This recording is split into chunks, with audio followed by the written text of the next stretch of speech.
कि कैसे एक बहुत ही खूबसूरत लड़के को भिखारी बनाया जाता है, उसकी आंखों को खराब किया जाता है, उसकी हाथ की उंगलियां काटी जाती हैं। अगली बार जब आप सड़क पर किसी भिखारी को पैसे देने के सोचें तो पहले ये जान लें कि क्या वो परदेशी भिखारी है या उसको भिखारी बनाया गया है।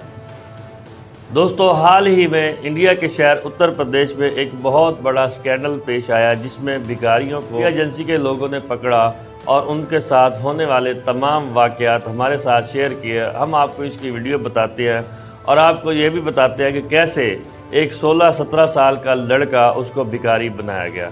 तो चलते हैं वीडियो की जानिब, बगैर टाइम वेस्ट किए। आपके दोस्तों का साथ रहना बिल्कुल ज़रूरी है और आपने ये वीडियो आखिर तक ज़रूर देखनी है कि कैसे एक बहुत ही खूबसूरत लड़के को भिखारी बनाया जाता है, उसकी आंखों को ख़राब किया जाता है, उसकी हाथ की उंगलियां काटी जाती हैं।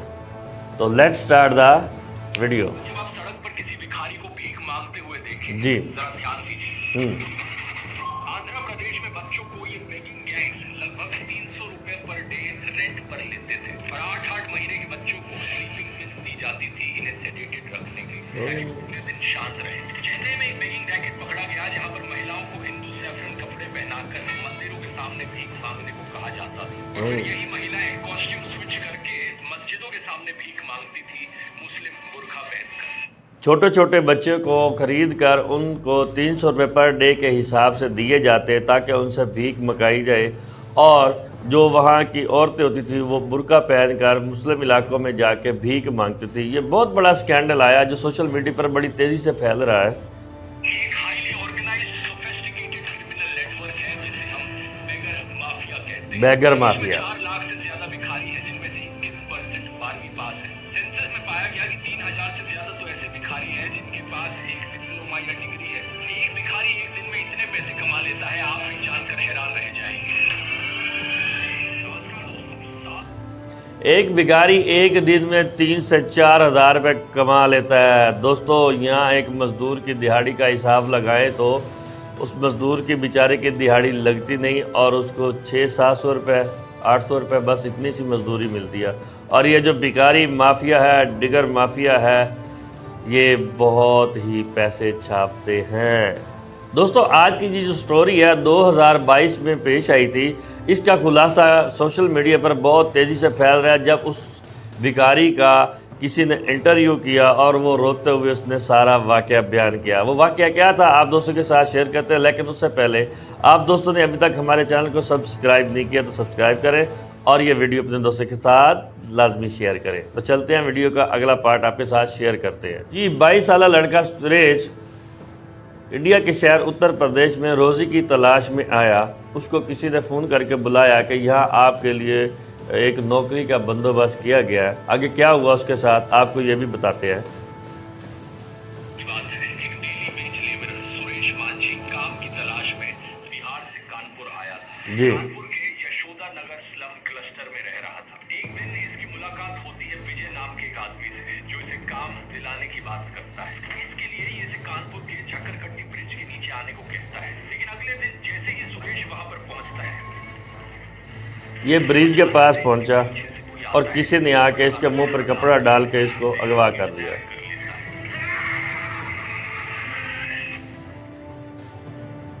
इसके बाद सुरेश को इंटॉक्सिकेट किया जाता है जिससे वो बेहोश हो जाए और फिर उसकी आंखों में एक केमिकल इंजेक्ट किया जाता है जिससे वो अंधा हो जाता है। इसी के साथ सुरेश की हाथों की सभी उंगलियां भी काट दी जाती हैं और शरीर के कई हिस्सों पर चोट के निशान छोड़ दिए जाते हैं। ये सब किया गया ताकि सुरेश भीख मांगने के लिए सूटेबल बन जाए।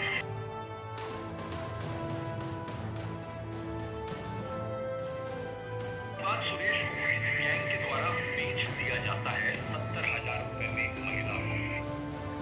दोस्तों, पहले इसको बुला के इसको किडनैप कर लिया जाता है। उसके बाद इसकी आंखों में एसिड डाल के इसको अंधा किया जाता है। उसके बाद इसके हाथों की सारी उंगलियां काट दी जाती हैं और उसको ये सारे मामलात करने के बाद जब ये एक वीआईपी सा फ़कीर बन जाता है तो इसको जाके 70,000 के इवज़ बेच दिया जाता है। आगे क्या हुआ आपको ये भी बताते हैं। बाद में उसे राज नाम का एक आदमी गोरखधाम एक्सप्रेस से दिल्ली लेकर आया। दिल्ली पहुंचकर उसे भीख मांगने के लिए एक जगह पर लाकर छोड़ दिया। ओए होए। सुरेश और उसके जैसे बाकी भिखारियों को सिर्फ 2 रोटियां देते थे दिन की, ताकि वो पतले रहे और लोगों को इनको देखकर दया आए। और हर दिन इसके अलावा इन्हें टॉर्चर किया जाता, शरीर में बार बार कोई ना कोई केमिकल इंजेक्ट किया जाता। समझ गए? 2 रोटियां के इवज़ इस फ़कीर को दिल्ली के एक शहर में जाके, जहाँ पे बहुत ज़्यादा रश होता, वहाँ जाके बिठा दिया। और उसके बाद उन्होंने क्या किया कि इसको रोज़ ही नशे का इंजेक्शन लगा देते या टॉर्चर करने वाला इंजेक्शन लगा देते, ताकि इसकी बॉडी में रोज़ बरोज़ बदलाव आ सके और इसको लोग देखकर अपना सदका खैरात दे के जाए। इसके बाद इस सुरेश के साथ क्या हुआ आपको आगे चल के ये भी बताते हैं। साथ साथ क्रूरताएं इस हद तक पहुंच गई कि सुरेश का शरीर और बर्दाश्त नहीं कर सका। उसे इन्फेक्शन हो गया। उसकी हालत इतनी खराब हो गई कि वो पैसे के लिए भीख मांगने भी बाहर नहीं निकल सकता। ओए होए। और जिस गैंग के लोगों ने उसको खरीदा था वो सुरेश की रिप्लेसमेंट चाहते थे। सुरेश की खराब हेल्थ को देखकर राज ने सुरेश को विजय के साथ कानपुर वापस लिया, लेकिन कानपुर में भी जबरदस्ती उससे भीख मंगवाने का काम जारी रखा गया। सुरेश को सुबह से लेकर शाम तक बिना ब्रेक के ओए शहर होए। के मेन चौराहों पर खड़ा रहना पड़ता भीख मांगने के लिए। जो भी भीख मांगकर पैसा वो कलेक्ट करता, दिन के अंत में उसके किडनैपर सारा पैसा जब्त कर लेते। कुछ महीनों बाद जब सुरेश की हालत और बिगड़ गई तो उसके किडनैपर्स उसे डंप करके चले गए। उसके बाद जैसे नशे के इंजेक्शन देने के बाद उसकी हालत बहुत ज़्यादा ख़राब हो गई। उसके बाद उन्होंने उसको दूसरे शहर मुंतकिल किया, जहां वो अपने आप को संभालने के बावजूद भीख नहीं मांग सकता था। उन्होंने उसका जितना इस्तेमाल करना था कर लिया और उसके बाद उसको एक रोड पे फेंक कर चले गए। आगे क्या हुआ ये भी बताते हैं। कैसे करके सुरेश अपने घर पहुंच पाया और उसकी हालत इतनी खराब थी कि उसके परिवार के लोग भी उसे पहचान ना सके। ये कोई इमेजिनरी कहानी नहीं है दोस्तों। हालांकि कहानी को दोहराते वक्त एआई वीडियोस का इस्तेमाल किया गया आपको इस कहानी को दिखाने के लिए। आखिरकार एक दिन सुरेश उसी हालत के बावजूद अपने घर पहुंच गया। घर पहुंचने के बाद उसके घर वालों ने उसको पहचानने से इनकार कर दिया। दोस्तों ऐसे ही होता है, जब किसी का मतलब निकल जाता है उसके बावजूद वो उसको टिश्यू पेपर की तरह इस्तेमाल करके छोड़ देता है। सुरेश जब अपने घर पहुंचा तो उसके घर वालों ने उसको पहचानने से इनकार कर दिया। फिर क्या हुआ आगे आपको बताते हैं। ये सच में हुआ। यहाँ स्क्रीन पर आप सुरेश की असली फोटोज देख सकते हैं। इन तस्वीरों में आपको दिखाया जाए सुरेश की असली वीडियो, असली तस्वीर। मदद करी कंप्लेन कराने में, जिसकी वजह से ये खबर पब्लिक में आ पाई। साथ ले जाकर उसका हाथ पैर तोड़ा गया। भीख मंगवाने का मामला सामने आया। सुनसान स्थान पर हाथ पैर तोड़ दिए और 12 दिनों तक अपने घर में कैद रखा। बाद में दांत तोड़ दिए गए, आंखों को नुकसान पहुंचाया गया। उसके बाद कानपुर में बस स्टैंड के पास बनी ओए होए एक होए। औरत के पास बहुत जालिम दुनिया यार। जहां पर जहरीले इंजेक्शन लगाए गए। लेकिन सुरेश का केस कोई आइसोलेटेड केस नहीं है दोस्तों। ये एक highly organised sophisticated criminal network है। जी। इसे हम बेगर माफिया का नाम दे सकते हैं। बेगर माफिया। भारत में ऑर्गेनाइज्ड बेगिंग एक 1.5 लाख करोड़ की इंडस्ट्री है, जिसमें लाखों लोग, खासकर बच्चे और महिलाएं शामिल हैं। जब सड़क पर आप किसी भिखारी को पैसे देते हो, ये पैसे किसके पास जाते हैं? आखिर एक दिन में भिखारी कितना कमा लेते हैं? कैसे इतने बड़े पैमाने पर ये माफिया काम करता है और क्या यहाँ सॉल्यूशन है? आइए समझते हैं इस पूरे मुद्दे को गहराई से। जी दोस्तों, सबसे पहले तो हमें ये समझना होगा कि ये कौन सी दुनिया के लोग हैं और कहाँ से आते हैं जो ये भीख मांग रहे हैं। तो ये इसी दुनिया के, लेकिन ये जो भीख मांग रहे हैं कौन सी माफिया है? बेगर माफिया है, बेगर माफिया। तो दोस्तों इसको अगवा करने के बाद इसके दांत तोड़ दिए, इसके हाथों की उंगलियां काट दी और उसके बाद इसको रोज़ बेहोशी का इंजेक्शन देते और ये नशे में रहता। जहाँ इसको बिठा जाते ये वहीं पड़ा रहता और सारा सारा दिन जो पैसे इकट्ठे होते वो जाके इसके मालिक आते। एक आता दोपहर को ले जाता और दूसरा आता और वो इसको शाम को इसके पैसे ले जाता। जब इसकी हालत बहुत ज़्यादा ख़राब हो गई तो उन्होंने इसको फेंक दिया। इसके बाद आगे क्या बना, आगे की स्टोरी बहुत इंटरेस्टिंग है, लेकिन बहुत सैड स्टोरी भी है जो इंडियन मीडिया की न्यूज़ पर आग की तरह फैली हुई है। 2021 में इंस्टीट्यूट फॉर ह्यूमन डेवलपमेंट और दिल्ली सरकार के डिपार्टमेंट ऑफ सोशल वेलफेयर ने एक रिपोर्ट निकाली थी। इस मुद्दे पर एक बड़ी डिटेल्ड एनालिसिस करी थी, जिससे ये सामने आया कि मजबूरी और चॉइस। ज्यादातर लोग जो भीख मांगते हैं उनकी मजबूरी के कारण उन्होंने भीख मांगनी शुरू करी थी। करीब 62% लोग गरीबी के कारण, 45% लोग बेरोजगारी के कारण, 24% लोग बुढ़ापे, डिसेबल्ड होने या बीमार होने के कारण, 6% औरतें विधवा होने के कारण और 3% लोग ड्रग्स या नशे की लत के कारण भीख मांगते हैं। कोविड-19 लॉकडाउन के कारण नौकरी जाने की वजह से भी बहुत से लोग बेगिंग की ओर धकेले गए। जी, कुछ लोग ऐसे भी हैं जो बाय चॉइस भीख मांगते हैं। वो भीख इसलिए नहीं अपनी मांग मर्जी रहे से भी क्योंकि मांगते हैं। वो भीख इसलिए मांग रहे हैं क्योंकि वो ये करना चाहते हैं। हाँ जी, करीब 12% भीख मांगने वाले लोग इसे इजी मनी समझते हैं। इजी मनी के नाम 7% से ये लोग भीख आदत मांगते की हैं। वजह से कर रहे हैं और 6% हेरिडिटरी भीख मांगते हैं। 3% लोग धार्मिक कारणों की वजह से भी भिक्षा मांगते हैं। इस रिपोर्ट के सर्वे से ये भी पता चलता है कि करीब 20% भिखारी भीख मांगने के साथ साथ किसी न किसी प्रकार का कोई और पार्ट टाइम काम भी करते हैं। कुछ लोग मजदूरी करते हैं, कुछ कबाड़ी हैं, कुछ स्ट्रीट वेंडर्स हैं, कुछ रिक्शा चलाते हैं तो कुछ सिक्योरिटी गार्ड। जी दोस्तों, इस बहुत बड़े स्कैंडल ने इंडिया में थड़थली मचा दी। इसके बाद हेडलाइन की सुर्खियां बन गई। हेडलाइन की सुर्खियां बनने के बाद उन्होंने एक ग्राफ जारी किया जिससे ये पता चलता है कि इंडिया में कितने % लोग किस किस किस्म की भीख मांगते हैं। कुछ बेवा होकर मांगते हैं, कोई इजी मनी यानी कि माल और रोज़ी की खातिर मांगते हैं, और कुछ अपने शौक़ की खातिर, और कोई नशे की खातिर, कोई किस तरह।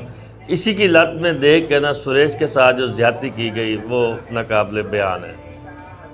आगे आपको बताते हैं कि सुरेश के साथ क्या हुआ इस वीडियो में। बहुत सारे मिसकंसेप्शंस हैं इस जी। चीज़ को लेकर। आपको क्या लगता है दोस्तों, एक भिखारी एक दिन का कितना कमा लेता हो? जरा नीचे कमेंट्स में लिखकर बताओ। यहाँ वीडियो को पॉज कर सकते हो।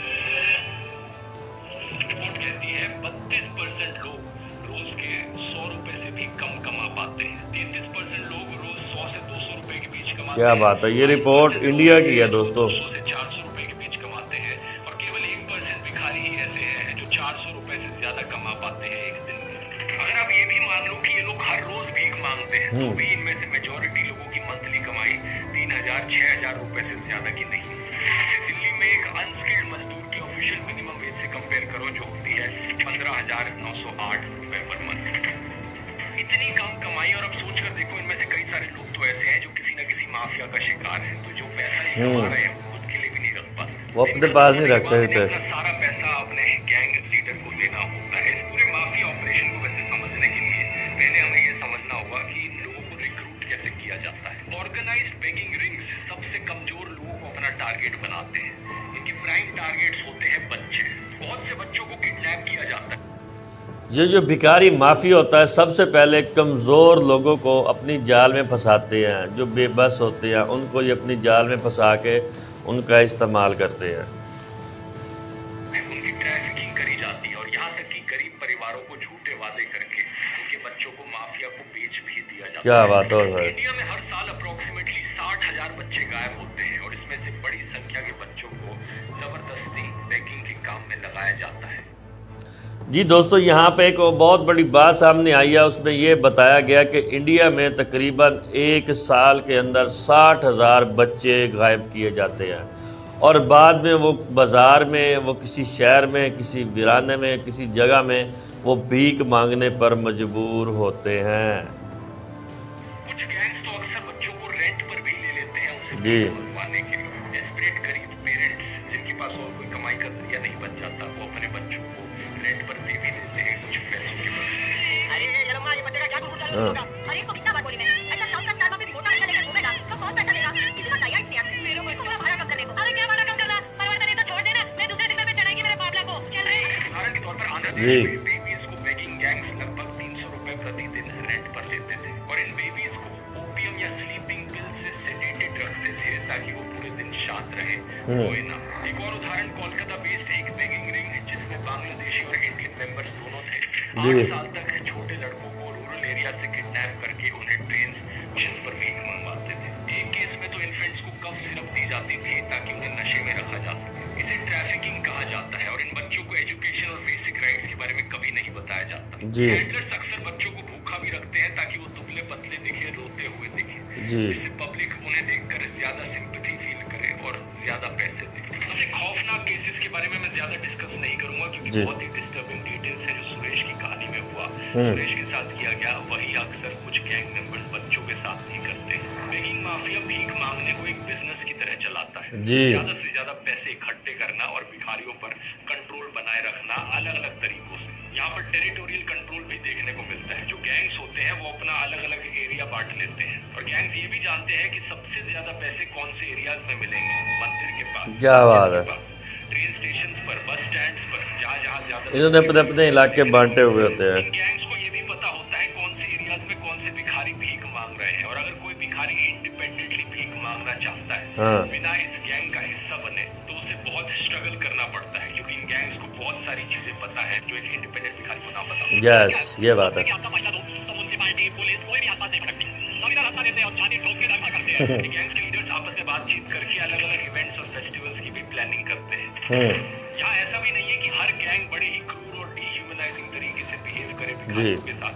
चेन्नई में एक बुजुर्ग भिखारी ने बताया कि उनके ग्रुप का लीडर हर शाम सबकी कमाई को इकट्ठा करके इन्हें सभी मेंबर्स में बराबर बांट देता था और अपना शेयर अलग से रख लेता था और इस शेयर के बदले ये लीडर प्लानिंग करते थे कि क्या और कैसे करना है। भिखारियों को एक शहर में क्या होने बात। वाले अलग अलग रिलीजियस फेस्टिवल्स और फंक्शंस के बारे में टिप देते थे। उन्हें बताया जाता था कि वो वहाँ कैसे पहुँच सकते हैं, जैसे कि कोई शहर में किसी की शादी हो रही है या किसी का कोई और फंक्शन होने वाला है।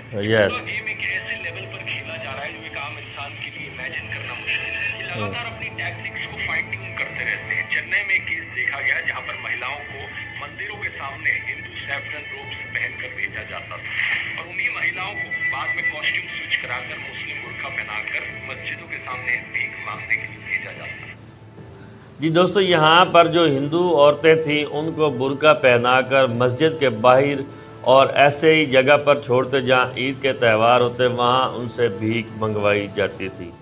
यह बहुत ही क्रिटिकल मामला है भिखारियों के हिसाब से।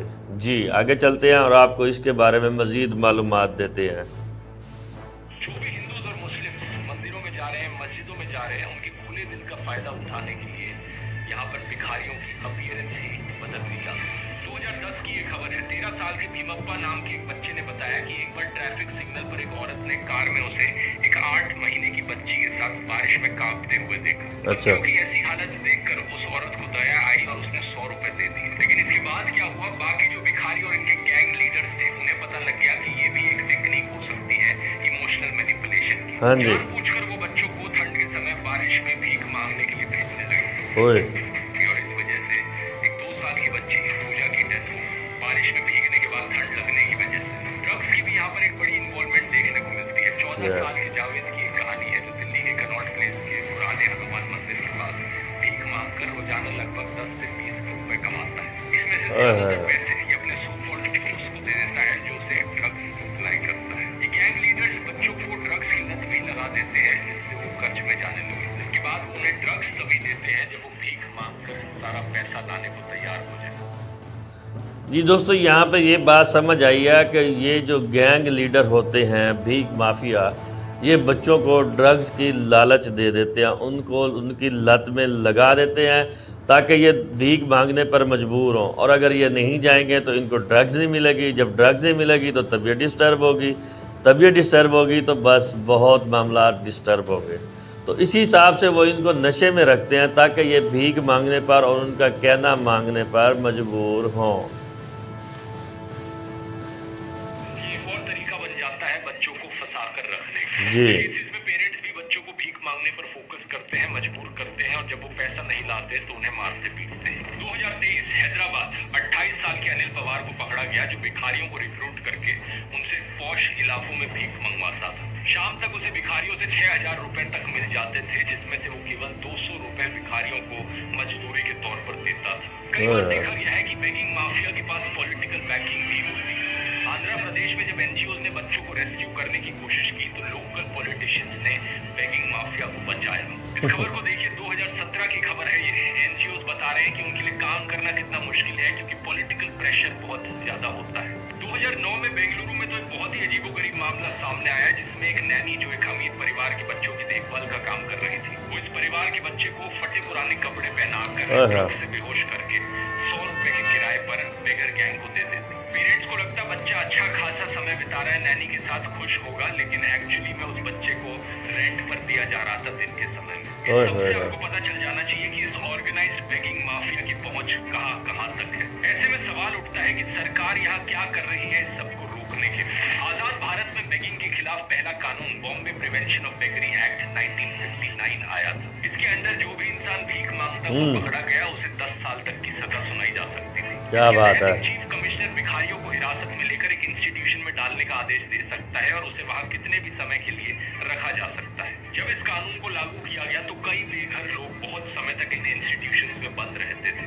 बहुत लोगों ने इस कानून को क्रिटिसाइज किया। ये एक्ट इसलिए गड़बड़ था क्योंकि बेगिंग गैंग्स और ऑर्गेनाइजर्स का कुछ नहीं किया जा रहा और सारी सजा यहाँ पर भिखारियों को दी जा रही है। भिखारियों को बेचारे दे दी भिखारी है। जो खुद विक्टिम है इन बेगिंग गैंग्स का। इसलिए 2018 में दिल्ली हाई कोर्ट ने दिल्ली में इस एक्ट के कुछ सेक्शंस को अनकॉन्स्टिट्यूशनल बताया और बेगिंग को डीक्रिमिनलाइज करने को कहा। कोर्ट का कहना था कि लोग अपनी मर्जी से सड़कों पर भीख नहीं मांगते, बल्कि उनके लिए ये सर्वाइव करने का आखिरी रास्ता होता है। सरकार का काम सभी नागरिकों को बेसिक फैसिलिटीज देना है और भिखारियों की मौजूदगी दिखाती है कि वो ऐसा करने में नाकाम रही है। लेकिन महाराष्ट्र जैसे कई राज्यों में भीख मांगना आज के दिन भी अपराध है। 1959 में जो मुंबई ने एक कानून बनाया था, अलग अलग स्टेट्स ने अपने ऐसे मिलते जुलते कानून भी बना रखे हैं। सेंट्रल क्या गवर्नमेंट ने बात है। आज तक डायरेक्टली बेगिंग के ऊपर कोई कानून नहीं बनाए हैं, लेकिन एक 2015 का juvenile justice care and protection of children act जरूर है, जिसके तहत बच्चे से भीख मंगवाना या उसकी मदद से भीख मंगवाना इलीगल है। बेगिंग पर बैन लगाने की बात 2021 में सुप्रीम कोर्ट में उठी थी, लेकिन कोर्ट ने ऐसा करने से मना कर दिया, ये कहकर कि एक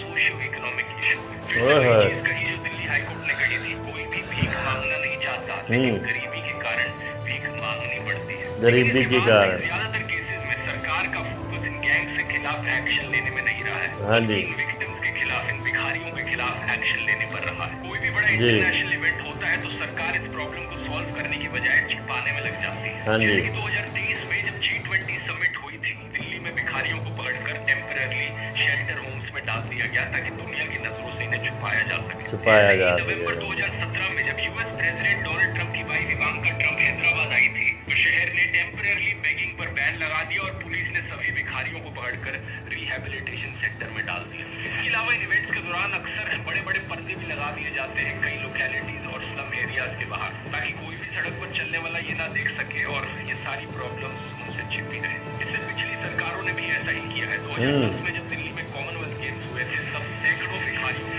जबरदस्ती ट्रेन्स और ट्रक्स में भरकर दूसरे शहरों में भेजा गया और उनसे क्या कहा गया बात जब है। तक गेम्स खत्म नहीं हो जाते तब तक वापस नहीं आते। ऐसे में सवाल ये उठता है कि इस प्रॉब्लम का असली सोल्यूशन क्या है। असली सोल्यूशन है भिखारियों को रेस्क्यू करने के बाद उन्हें कुछ समय के लिए गवर्नमेंट रन शेल्टर्स और रिफॉर्म होम्स में रखा जाए। उसके बाद ये डिसाइड किया जाना चाहिए कि इन लोगों को अपने परिवार के पास वापस भेजा जाए या नहीं। नहीं तो सरकार को चाइल्ड केयर इंस्टीट्यूशंस बनाने की जरूरत है जो इनको काउंसलिंग, एजुकेशन और ट्रेनिंग दे, जिससे इनके पास फ्यूचर में कुछ काम करने का ऑप्शन रहे। अच्छी बात है। कई बार सरकारों ने ऐसा करने की कोशिश भी की है, लेकिन इम्प्लीमेंटेशन पूरी तरीके से फेल रही है। जैसे कि उदाहरण के तौर पे दिल्ली सरकार ने लामपुर गांव में भिखारियों के लिए एक रिहैबिलिटेशन सेवा सदन बनाया था। इसे कई दशकों पहले बनाया गया था। इसमें 5 घर और 70 कमरे हैं, जिनमें 1500 लोग रह सकते हैं। भीख मांगते हुए पकड़े जाने पर भिखारियों को यहाँ 1 से 3 साल के लिए भेजा जाता था। 2010 में यहाँ 200 भिखारियों को रिहैबिलिटेट किया गया था, जो कि एक्चुअल कैपेसिटी से बहुत कम है,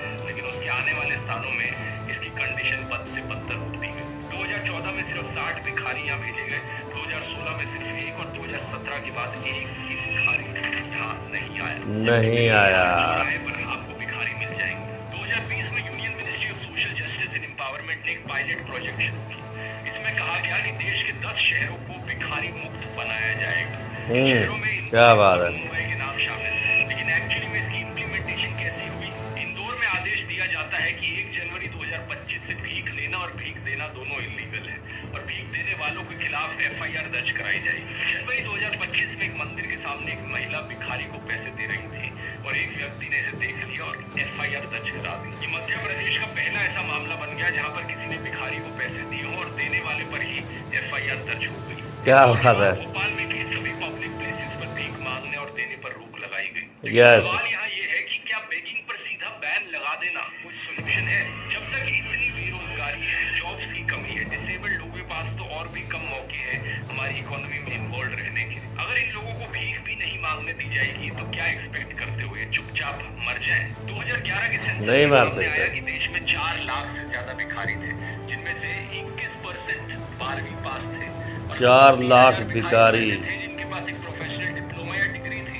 डिग्री होने के बावजूद भी वो यहाँ भीख क्यों मांगेगा? क्योंकि इनके पास कोई और ऑप्शन ही ऑप्शन नहीं और इसी मजबूरी का है। फायदा उठाकर ये बेगर माफिया इन्हें और भी बुरी तरीके से एक्सप्लॉइट करता है। ऑलरेडी मजबूर लोग जो भीख मांग रहे हैं उनको बेगर माफिया की वजह से सिंपैथी भी नहीं मिलती। इससे जाहिर सी बात है आपके अंदर भी फीलिंग आएगी जब आप अगली बार किसी भिखारी को देखेंगे, या तो आप बहुत डिसेंसिटाइज हो जाएंगे, आपको ये लगे कि यार इन्हें जाने दो, पक्का माफिया के लोग होंगे। हाँ। दूसरी तरफ आप बड़े हेल्पलेस फील करेंगे कि मुझे दया तो आ रही है इन बच्चों की हालत देखकर, लेकिन मैं यहाँ पर क्या कर सकता हूँ? अगर मैंने पैसे दिए तो वो बेगर माफिया के पास जाएंगे, और उनके पास पैसे जाने का मतलब है इन लोगों का एक्सप्लॉइटेशन और कुछ भी नहीं मिलेगा। सबसे पहली चीज तो मैं ये कहूंगा कि आपको ये याद रखना है दोस्तों कि हर एक भिखारी किसी बेगर माफिया का हिस्सा नहीं होता। बहुत से लोग ऐसे हैं जो गरीबी और बेरोजगारी के कारण भीख मांग रहे हैं और किसी भी गैंग से नहीं जुड़े हुए हैं। जी तो प्यारे दोस्तों, आज की ये जो भिखारी माफिया की स्टोरी थी आप दोस्तों के साथ हमने शेयर की। उम्मीद करते हैं आपको आज की ये वीडियो बहुत पसंद आई होगी।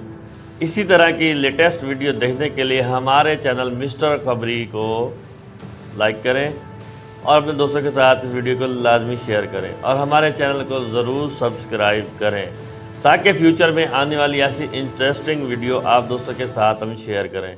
इसी के साथ ही मुझे दीजिए इजाज़त, मिलते हैं एक और प्यारी सी वीडियो में। तब तक के लिए अल्लाह हाफिज़।